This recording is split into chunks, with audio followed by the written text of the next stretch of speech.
Hello there, everybody, and welcome back to Buckeye Politics. It's me, your favorite Ohioan. So today we're doing a election prediction for the Road to Christmas series between Donald Trump and Bernie Sanders.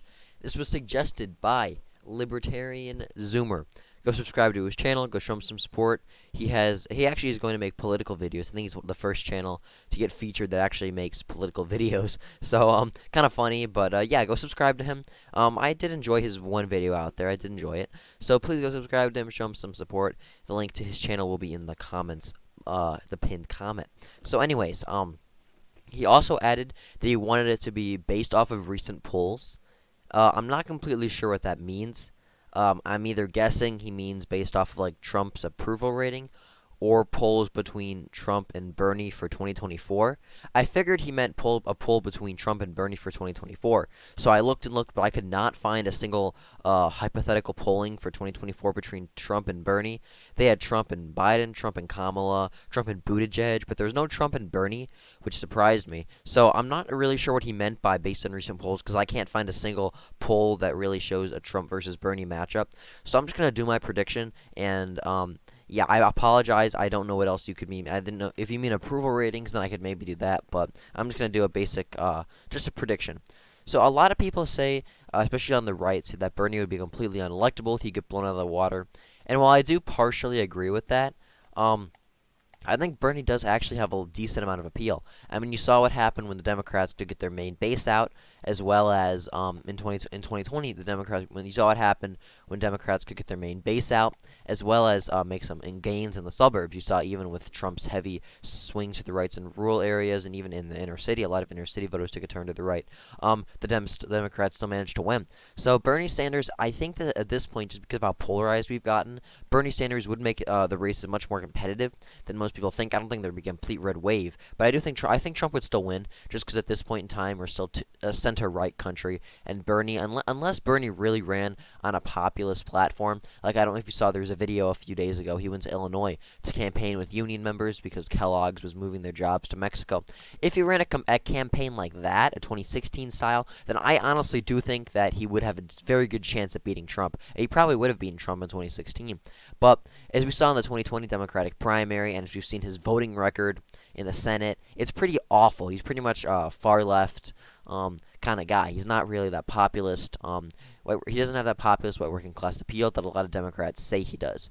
So, yeah, I really don't think that Bernie is. I don't think he would have a chance against Trump. I think he would. He'd make it. I think this would be a much closer race than most people expect.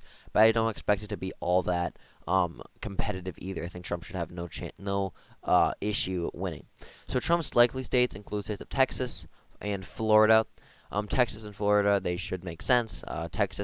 Bernie would not be very popular with traditional Republicans, and Trump is making huge gains in Florida. The likely states for Bernie Sanders include the states of Colorado. Actually, Colorado would probably be safe just because Bernie's weed appeal, in all honesty, and it's trending left. So I'm going to put Colorado safe. I think the state of Virginia would be likely, as well as probably not Minute Large. Minute Large would probably be lean to Bernie Sanders. So yeah, Bernie really only has one likely state. Trump has two likely states. The lean states for Donald Trump include the states of Arizona, North Carolina, Wisconsin, and probably Nevada. In all honesty, I don't think Bernie's as we saw in Nevada, the DSA took over the Democratic Party, and we saw that they're already struggling in polling against the Republicans. I mean, the Republicans are big in polling for the Senate and governorship races in Nevada in 2022, and that's just with the DSA taking over. So I see no reason Trump can't win Nevada by a lean margin. Arizona, North Carolina, and Wisconsin should make plenty of sense. Bernie would definitely not win North Carolina. Arizona, a lot of those voters that voted for Biden because they just didn't like Trump, they would not vote for Bernie. They would vote for Trump, but they'd hold their nose and vote for Trump.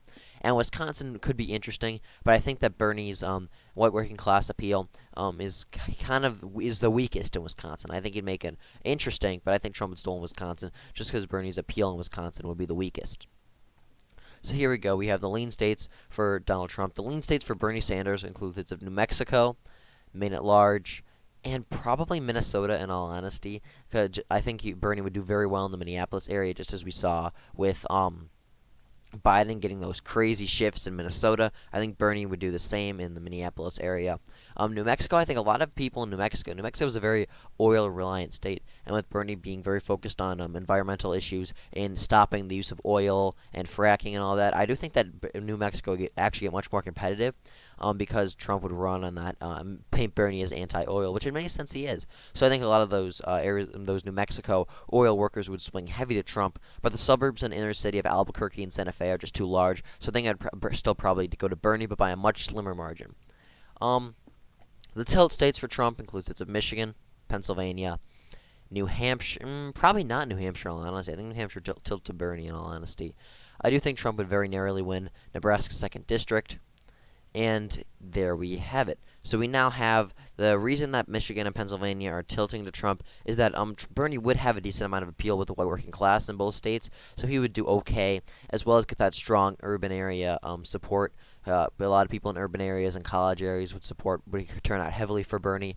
But similar to what we saw in 2016 in Pennsylvania, a lot of this part of the state, the northern New York border, that was very reliant on fracking and oil, turned out heavily for Trump, and that's the main reason he won. Is he got heavy support from that part of the state because he campaigned on oil and fracking. So if Trump managed to paint Bernie as anti-oil, anti-fracking, which he would have much more success with compared to Biden, there's no reason that the same thing in 2016 wouldn't happen. And even though Bernie/Clinton do get higher turnout in the urban areas, the rural areas just absolutely explode with red and make the state go Republican. And that's pretty much the same story in Michigan.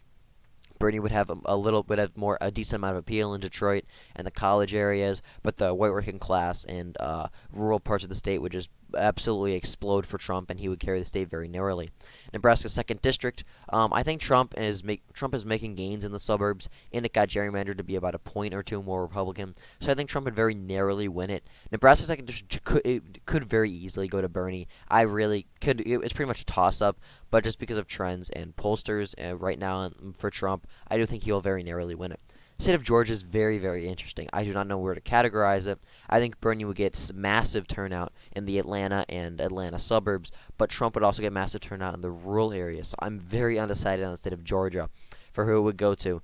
I gotta be honest though, I do think Georgia would very, very narrowly go to Bernie Sanders, just because we saw in 2020, 2020 in Georgia had massive rural and Republican turnout, and it also had massive urban and suburban turnout, and the Democrats barely won. So I think it would be very similar to 2024 if this scenario happened. I think it would be very similar to 2020. A very, very tight matchup, very high turnout for both sides. But Democrats, just because they have slightly more people and because Atlanta is growing, I do think that Bernie Sanders would very, very narrowly pick off the state of Georgia.